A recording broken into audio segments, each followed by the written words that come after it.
The fork went in easy at first. Gravel does that. Gives way like it's cooperating, like it wants you to think the work will go smooth. He'd learned that much in the 6 months since he'd first turned a shovel into this bar. The top 8 inches were loose, washed clean by the spring flood, almost pleasant to work through. Then came the layer that fought back. He was moving down the 3rd row when it happened. Mid-stroke, the fork's tines drove to about 18 inches and stopped. Not the way they stop against a flat stone.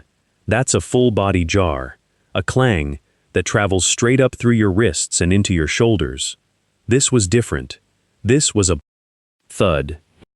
Muffled, dense, a sound with something underneath it. He stood still for a moment. October light was coming in low across the Sutter Fork, the kind of light that makes everything look older than it is. Ruth had stopped working 2 rows over. She'd heard it too. He could tell by the way she'd gone quiet without being asked. He pulled the fork back, knelt down, brushed the gravel aside with his bare hand, moving slowly, the way you move when you're not sure what you're reaching for. His fingers found the edge of something curved. Glass.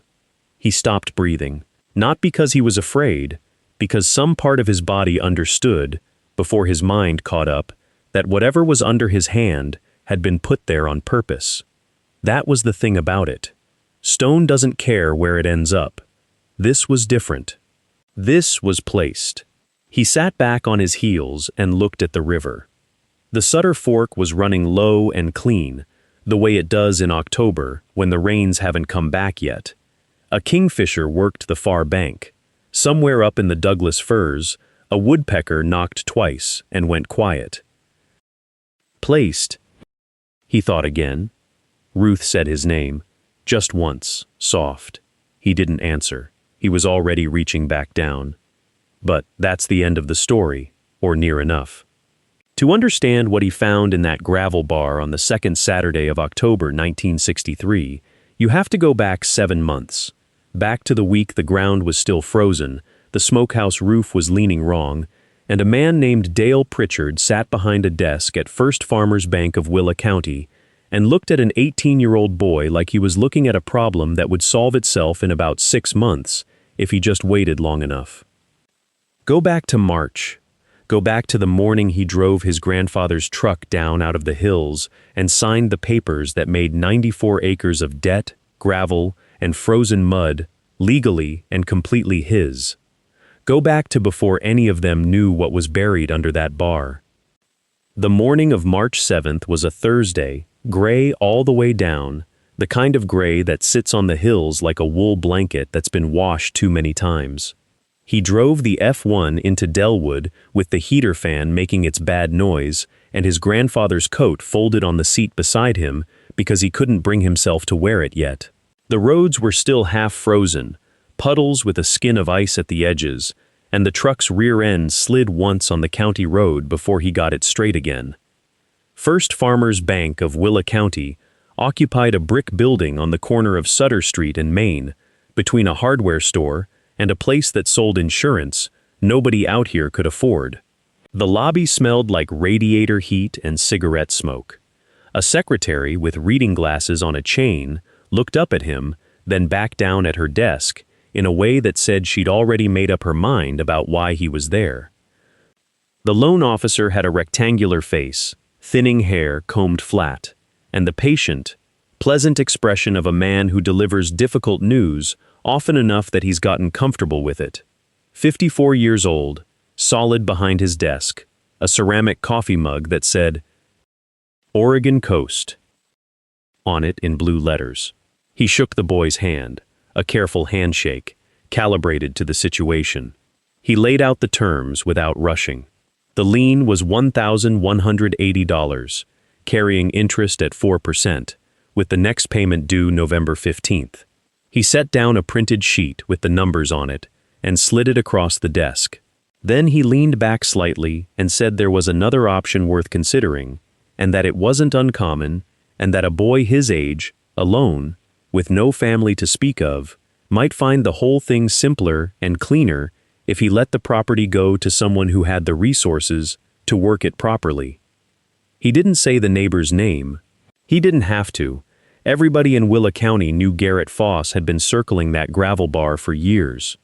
The boy sat with the paper in his hands and read it all the way through, which seemed to surprise the loan officer slightly. The careful, slow reading, the fact that he didn't speak until he was finished. When he looked up, he said, "I'm not selling." Just those 3 words. Not angry, not loud, not shaking. The loan officer nodded slowly, the way a doctor nods when a patient declines a reasonable recommendation. He said he understood, and that the bank would look forward to seeing him in November, and that if circumstances changed before then, the offer would likely still be on the table. The boy folded the paper, put it in the inside pocket of his coat, his grandfather's coat, still on the seat of the truck, so it went into his shirt pocket instead, and stood up. He shook the man's hand again. Then he walked out into the gray March morning. He drove the F1 back to Crane Bottom, with the folded paper pressing against his sternum, and the gray sky sitting so low over the valley it seemed to rest on the fence posts.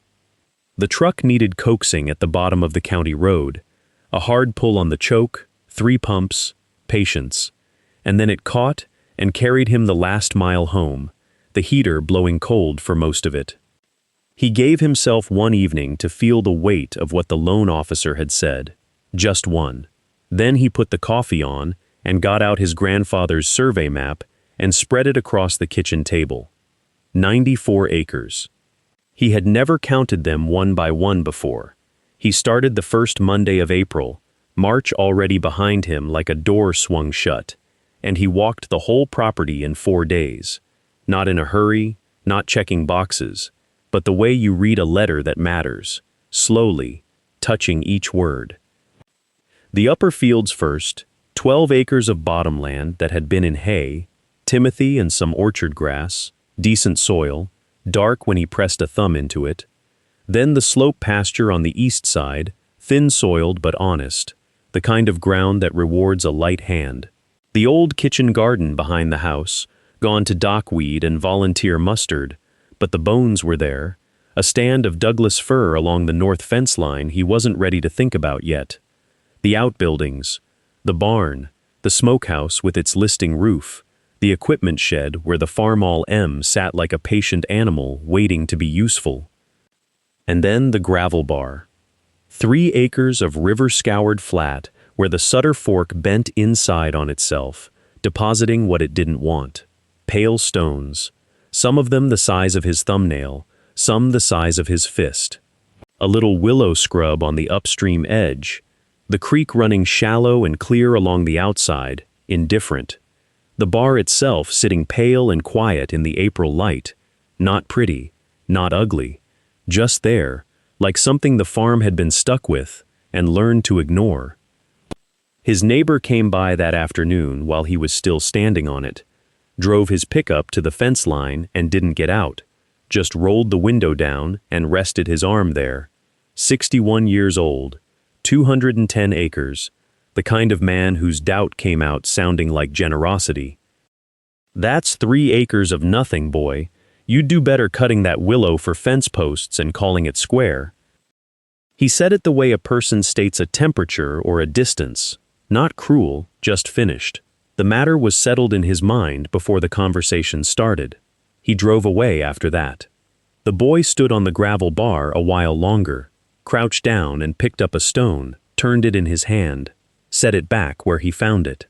The creek moved, the willows moved, he did not.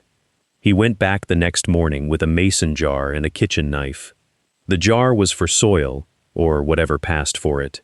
He worked the knife blade down between 2 stones, near the center of the bar, where the gravel sat flattest, and scraped what he found into the jar. Wind silt, mostly. It had gathered in the pockets between stones the way snow gathers in a boot print. Patient, indifferent, building up over how many seasons he couldn't say. An inch of it in most places. 2 inches in the deeper hollows near the willow roots. Dark enough to mean something. He filled the jar, capped it, set it on the passenger seat of the pickup. He drove 22 miles to the county extension office in Delwood that same afternoon and paid 35 cents to have the sample tested. He picked up the results 3 days later. Neutral pH, 6.9. He stood in the parking lot and read the number twice, then folded the paper and put it in his shirt pocket. That was the 31st of March. On April 3rd, a Wednesday, cold enough that his breath showed, he backed the F1 down the main street of Delwood and parked in front of Harmon Feed and Seed. The bell over the door rang when he pushed through. The place smelled like burlap and cut grain, and the radio behind the counter was playing something he didn't recognize. He asked the man at the register for 50 pounds of russet Burbank seed potatoes. The man, heavy-set, reading glasses pushed up on his forehead, looked at him the way a person looks at a wrong answer. Russet Burbank. Yes, sir. What ground you putting those in? He told him. The gravel bar along the Sutter Fork, south side of the property. There was a pause. Not long. Then the man turned toward the back of the store and said something to another man he couldn't quite hear, and both of them laughed. The kind of laugh that doesn't need to be quiet because the joke isn't being kept from anyone.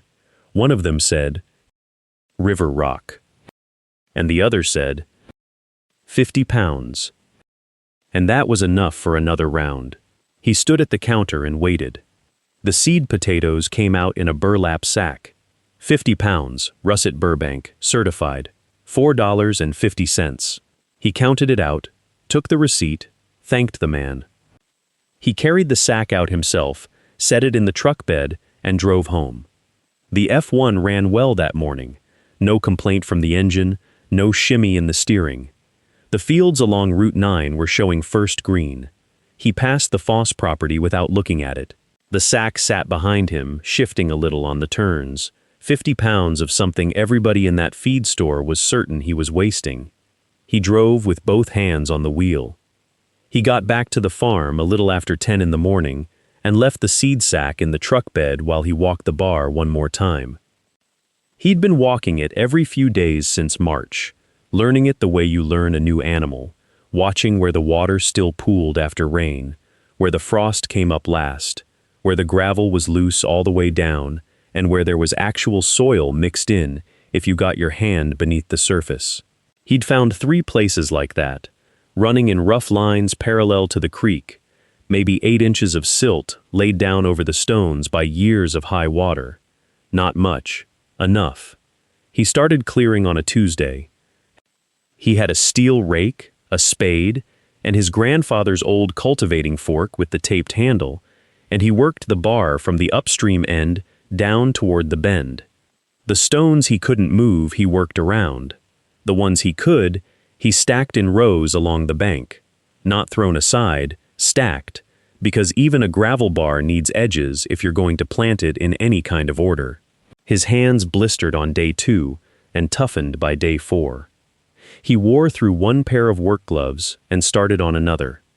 He raked silt into low ridges between the rock lines, adding a little topsoil he'd bucketed down from the east field, mixing it in by hand. It took 2 weeks. On the morning of April 17th, a Wednesday, gray sky, the Sutter Fork running clear and quiet, he set the seed sack at the upstream end of the bar and began planting. He'd cut each potato the night before, 1 or 2 eyes per piece, let them sit uncovered to callus overnight, the way the seed catalog said. He planted them 8 inches deep where the silt was good and shallower where it wasn't, spacing them by hand, packing each one with a fistful of the dark mix he'd built. He was on the 3rd row when the county vehicle pulled into the lane. The ag extension man came down through the east field, clipboard under his arm, boots clean. He stopped at the edge of the bar and watched for a moment without speaking. Then he said it. Not cruel, almost gentle, the way you'd correct a child who'd made an honest mistake. Son, gravel doesn't grow potatoes. He looked up. He looked at the man for 1 second, long enough to let the words finish landing, and then he looked back down at the soil in his hands. He didn't say anything.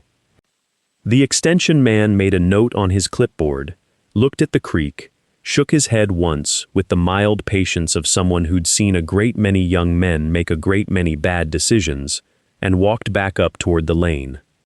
By 4 o'clock that afternoon, the last row was planted. The smokehouse had been leaning south since February, when the frost heaved the downhill corner of the foundation and opened a 6-inch gap between the stones. He'd been meaning to get to it since April. June arrived and the gap was still there, wider now, and he could hear the structure settling on still nights, a slow, patient creaking, like something working up the courage to fall. He mixed the mortar on a Monday morning, June 10th, using a half bag of Portland cement and creek sand in a wash bucket, and got down on his hands and knees at the northeast corner, where the damage was worst. The stones were field stone, dry laid by someone who knew the work, fitted close enough that even after 60 years, most of them hadn't moved. He chinked the gap from the bottom, packing the mortar with a trowel, and when he reached the third course, he felt the tin. It was wedged between a flat granite cap and the back wall of the foundation, pushed deep enough that whoever put it there had wanted it hidden, or at least protected. His knuckles scraped rust when he pulled it.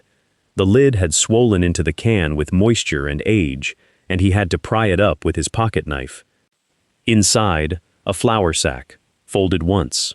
Inside that, a book, the size of a shirt pocket, soft covered in leather gone the color of creek mud, the pages water-stained at the bottom edge but legible, written in pencil in a hand he recognized from the deed papers. Tight, slanted, deliberate letters. A man who'd learned to write by lamplight. He sat down on the smokehouse step without deciding to. The first entry was dated July 3rd, 1897. Skagway. Mud up to the knees and men thick as flies at a slaughterhouse. The next was from the Chilkoot Pass, a single sentence about weight, the arithmetic of survival. Every pound you carry over the top is a pound you decided your life was worth that much. There were sketches, too, a sluice box drawn in cross-section, a hand indicating which direction the water should run, the angle of the riffles, notes on gravel composition, notes on what colors in the pan meant color in the bench. He turned pages slowly in the afternoon light. There was the Klondike winter of 1898, a bad cold, a man named Ferris who didn't make it through March. There was the spring cleanup of 1899, numbers in a column, ounces, values in dollars, a running total at the bottom of each page, scratched through and restarted as the account grew. There was the long trip south in 1902, 2 sentences, as if distance was something to get through rather than describe. The light was going by the time he reached 1929. He tilted the journal toward the last of it and kept reading. The light had dropped to a thin orange line along the ridge when he reached the Klondike years in full. The entries came faster there, the handwriting looser, pressed harder into the page, as if the cold had made the pencil grip urgent. August Crane at 26, standing in the mud of Dawson, with a number stenciled on a claim stake and nothing else guaranteed. He'd gone up the Stewart River by boat in the summer of 1897, 40 miles past where most men stopped, looking for bench gravels that hadn't been touched yet. The journal described it without romance. Ground frozen 8 feet down, have to burn it open with fires, and then dig while it's soft. Back hurts, hands worse. But mixed in with the labor were the observations, and those were different. Those were written like a man recording something he intended to keep. He'd learned to read gravel the way other men read weather. He wrote about the colors in the pan, the fine black sand that meant magnetite, good company for gold, the rusty stain of iron that told you the bench was old and oxidized, the dull gray quartz flour that meant you were above the pay streak, working empty rock. He wrote about the inside bends of creek channels, how the current slowed there, how heavy material dropped first, and lightest material rode farthest. He drew it, small, quick diagrams of water bending around a curve, the arrows showing velocity, the X marks showing where the gold tended to concentrate. Near the bottom of a long gravel bar, in the clay just above bedrock, in the quiet water behind a boulder that had been there since before any man alive could remember. River deposits what it can't carry. He'd written on a page from the winter of 1899. Find what it couldn't carry, and you find what was worth the wait. The boy read that sentence twice, set his thumb against it in the fading light. The spring cleanup of 1899 had been a good one. The numbers showed it. Not a fortune, but enough. The column of ounces ran down half a page, the dollar values scratched beside each entry, in a hand that stayed steady even as the totals climbed. He had worked 3 full seasons on the Stuart before he came south. 2 sentences for the whole of that journey, as if moving was just the space between the work. He arrived in Oregon in the spring of 1902. The journal went quiet for a year. Then 1903. Took up 94 acres along the Sutter Fork, timber on the upper slope, a gravel bar at the inside bend below the cottonwoods. 3 acres, maybe, river scoured clean. Reminds me of the Stuart benches. Good drainage, good weight. He closed the journal on his knee. His great-grandfather had not come home from the Klondike to forget what gravel could hold. He had come home to choose it deliberately. He turned the pages carefully now, the way you handle something that knows it's being read. The entries from 1903 through the early 20s were the kind of record a practical man keeps. Rainfall tallies, soil amendments, fence line repairs, a notation about the draft team's hooves in March mud. The handwriting stayed even. The man never seemed to rush. But the boy read between the column headings, reading the silences, the way his grandfather had taught him to read weather. Not what the sky says, but what it's getting ready to say. October came in thin and steady. Page by page, the years moved forward like a slow creak. Then he turned to a page where the pencil had pressed harder than usual. October 14th, 1929. No preamble, no weather note, just one sentence, written in the center of the page like a nail-driven flush. Put the weight below the bar where the spuds go. River won't touch it, and neither will a bank. He read it once. Read it again. The third time he held the journal closer to the lamp, as if the words might shift under more light. They didn't. He sat still for a moment in the chair with the loose leg, the one his grandfather had always meant to fix. The wood stove had gone low. The kitchen had cooled around him without his noticing. October 14th, 1929, 2 weeks after the crash. He knew that date from school, the way you know a scar without knowing the exact fall that made it. The country had come apart that autumn, savings wiped in a morning, men who had been comfortable on a Friday standing in lines by Monday. And here, 2 weeks into that unraveling, a man who had once sluiced pay dirt in the Klondike had walked out to a gravel bar on the Sutter Fork and done what placer miners did when the institutions failed them. He had trusted the ground. The boy set the journal on the table, stood up, put on his barn coat, his grandfather's barn coat, the one with the torn pocket he hadn't sewn, and pushed through the screen door into the dark. The night was clear and cold, the way October gets in Willa County when the rain holds off, stars over the upper timber, the Sutter Fork running low and steady in its channel below the cottonwoods, the sound of it just reaching the yard. He walked to the edge of the gravel bar and stopped. 3 acres of river-washed stone, pale in the starlight. The potato rows still visible in the moonless dark as low ridges. The haulm dried back to nothing now, harvest weeks away. He had turned this ground with his own hands. He had pressed seed into it against every opinion in the county. He had watered it and watched it and believed in it. And he had never dug deeper than 8 inches. He looked at the bar a long time. Then he looked at it differently. He went back inside and slept 4 hours. That was enough.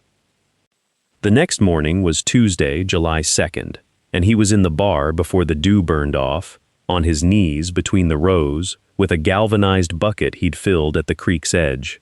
The Sutter Fork ran low in summer, clear as window glass over the stones. and he had to tip the bucket sideways to get it full.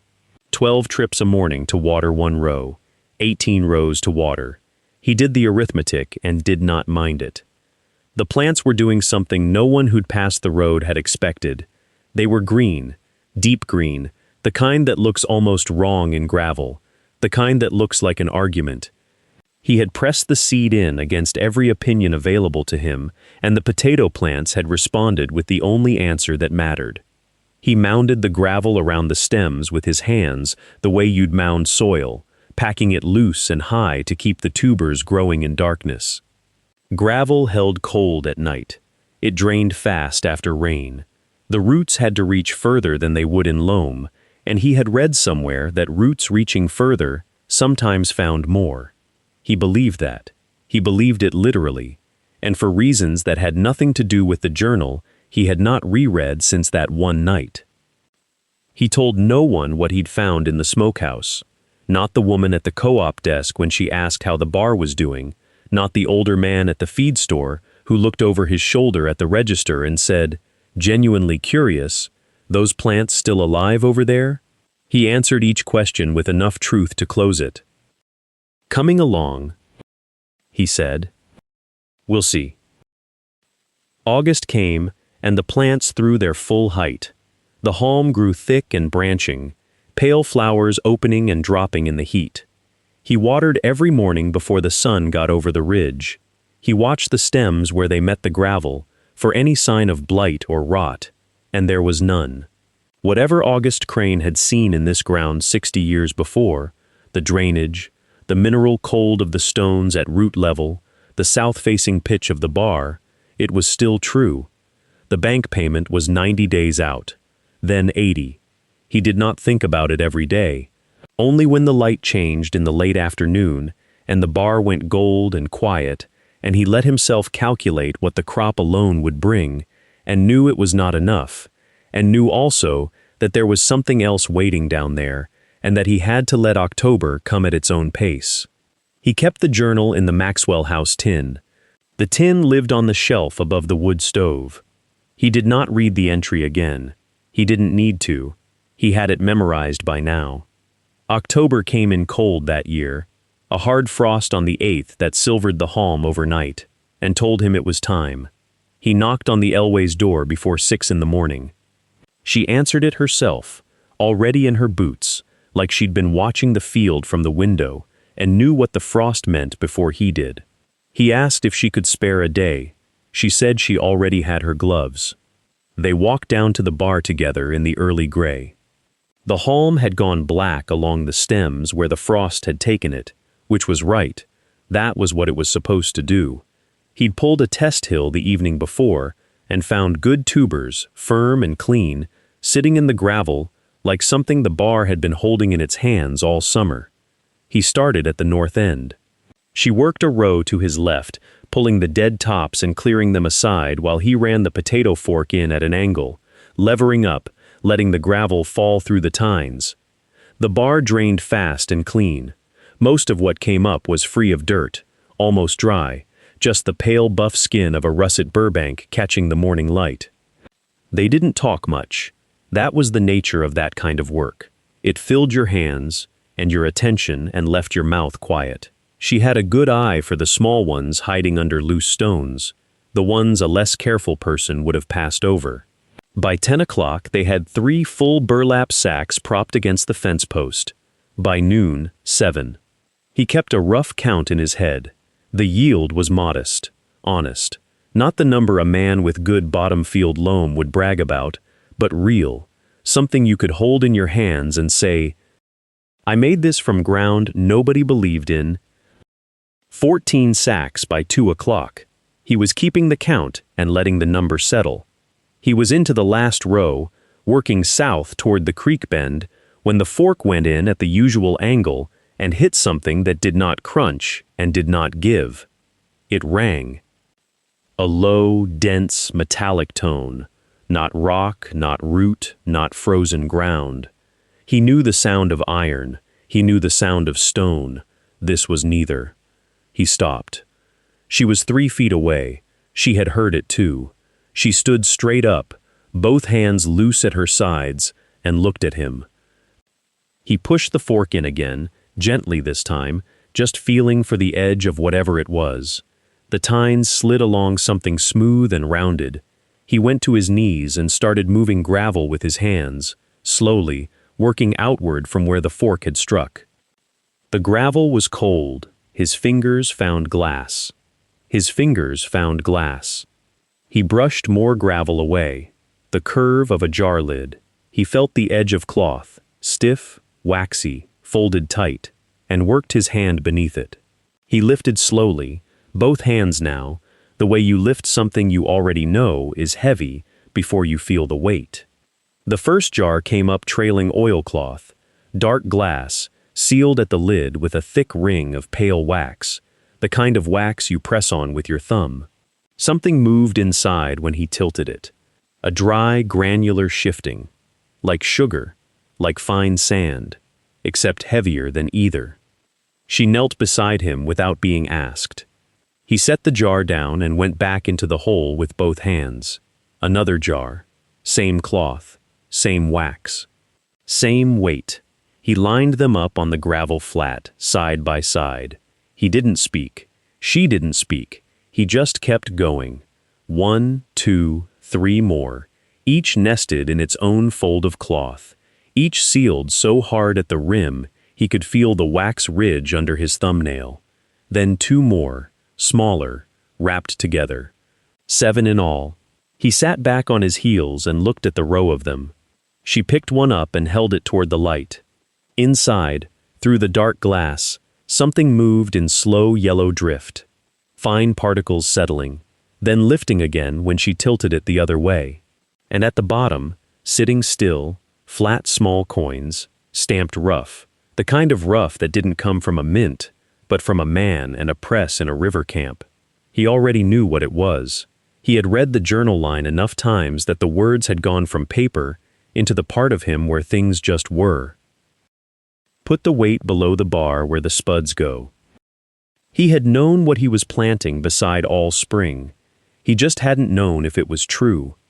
They carried the jars to the truck in her arms and his, 3 trips, and he set them on the bench seat wrapped in a burlap sack. That evening, she brought her mother's kitchen scale, a brass beam postal scale, accurate to a 1/4 ounce, and they worked through each jar at her family's kitchen table, pouring the dust carefully into folded paper, weighing each packet, noting the number in pencil on the back of a seed catalog. The coins they weighed separately. Her mother stood at the doorway and watched and did not say anything. When the last number was written down, she added the column, she wrote the total, and slid the paper across to him. $2,340. He read it. He read it again. Then he sat very still, both hands flat on the table, looking at a number a dead man had buried under 40 feet of gravel and 32 years of river and one boy's blind stubbornness, and he did not move for a long time. He drove into Delwood on the morning of November 15th, with the jars wrapped in a feed sack on the passenger seat. The sky was low and colorless, the kind of Oregon November sky that sits on the hilltops like a lid. The truck's heater hadn't worked since September. He parked on the street in front of First Farmers Bank and sat for a moment. The clock above the hardware store across the street read 8:52. The bank opened at 9. He carried the sack inside at 1 minute past. The loan officer came out from behind his desk when he saw who it was. The slight delay of a man recalibrating, the way a face moves when it expected one thing and received another. He set the sack on the desk. The loan officer looked at it. He opened it and set the jars out one by one, 7 of them, and then he placed the folded paper with the assay figure beside them. He'd had the gold weighed officially at the county assessor's office in Grants Pass the week before, and the certified number was $2,344.80 at the current rate. More than enough. The loan officer looked at the jars for a long time. Then he said, slowly, that he would need to process this through the proper channels, that gold wasn't the same as currency, that there were procedures. He said he understood. He said he'd wait. He sat in the wooden chair beside the desk for an hour and 40 minutes. He read a 2-month-old copy of Farm Journal. Cover to cover, he watched the teller window. He did not fidget. At 11:17, the loan officer came back with 2 other men and a paper and a figure verified against his own. He signed where they told him to sign. They gave him a receipt. Then they gave him the deed. 1 page, recorded in Willa County, with his name on it in clean typed letters. He folded it and put it in the inside pocket of his grandfather's barn coat. He drove home on the county road with the heat not working and the deed against his chest. The gravel bar was already prepped for spring.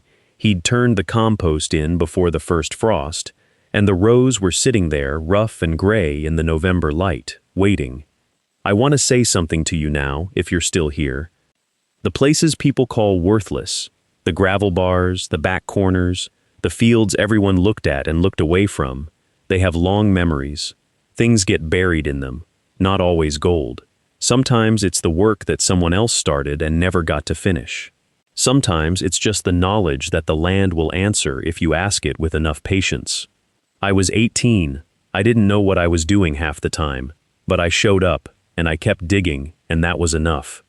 Plant your gravel bar. You don't always know what's down there.